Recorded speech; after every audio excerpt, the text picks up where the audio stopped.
சனிக்கிழமை ஞாயிற்றுக்கிழமை கொண்டுட்டேன். சனி கொண்டானோ ஞாயிற்றுக்கிழமை கொண்டானோ ரிப்போர்ட்ல இல்ல. ரிப்போர்ட்ல ஒரு பாடி இத்தனை நாளைக்கு இறந்தது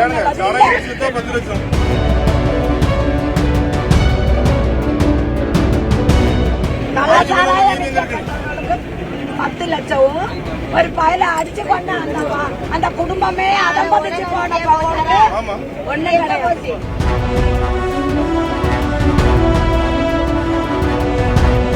சிஎம் இதுக்கு பதில் சொல்ல தீரும்.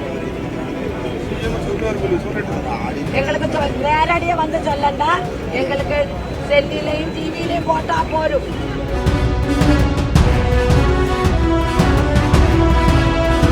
இங்க இருந்துதான் என் தம்பியை அரெஸ்ட் பண்ணி கூட்டிட்டு போனாங்க. நான் இங்கதான் போராட முடியும்.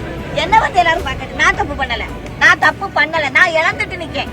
நான் போய் இன்னும் கெஞ்சிட்டு நிக்க முடியாது. இங்க வர சொல்லு.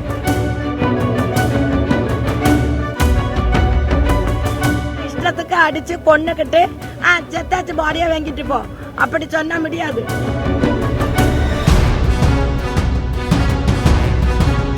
அவனுக்கு மேல என்ன தப்பு, அவனை கொண்டு போய் கொன்னது தெற்கு தாம்பரம் எஸ்ஐ. அதுக்கு ஒரு மாற்றம் இல்லை. அவர் கொண்டு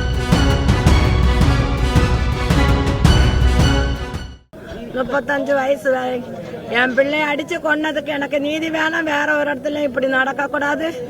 அவனுக்கு மேல என்ன தப்பு, அவனை கொண்டு போய் கொன்னது தெற்கு தாம்பரம் எஸ்ஐ. அதுக்கு ஒரு மாற்றம் இல்லை. அவர் கொண்டு போனப்பமே நல்ல தண்ணியா இருந்து வெள்ளிக்கிழமை எங்களை பார்க்க வச்சாச்சு. சனிக்கிழமை லீவு வரக்கூடாதுன்னு ஆக்கியாச்சு. அந்த சனி ஞாயிறும் கொன்ன இது எல்லாம் அங்க உண்டு. எல்லாமே எடுத்து எங்களுக்கு இதுக்கு ஒரு தீர்ப்பு தரணும். 4 நாளாவது அந்த ஆசாரிப்பள்ளம் ஆஸ்பத்திரியில நாங்க லோன்னு அலையும். சும்மா இருந்த பகலையாக்கும் செல்லு தாரேன்னு தெற்கு தாம்பரம் எஸ்ஐ கூட்டிட்டு போனது. எங்களுக்கு இப்ப பிள்ளை வேணும். இங்க இப்ப கொண்டு அவனை கூட்டிட்டு போனது போல இப்ப கொண்டு வரலாம். நீதி வேணும். இஷ்டத்துக்கு அடிச்சு கொன்னுக்கிட்டு செத்தாச்சு பாடியா வாங்கிட்டு போ அப்படி சொன்ன முடியாது. பாடி என்னெல்லாம் எங்கெல்லாம் அடிபட்டு என்னெல்லாம் செய்திருக்கணும்ல ரீட்டேஜ் அவ்வளவு இதுல வேணும். இது இல்லாம படிக்க நாங்க பாடி வாங்க மாட்டோம். ஒரு வருஷம் ஆனாலும் வாங்க மாட்டோம்.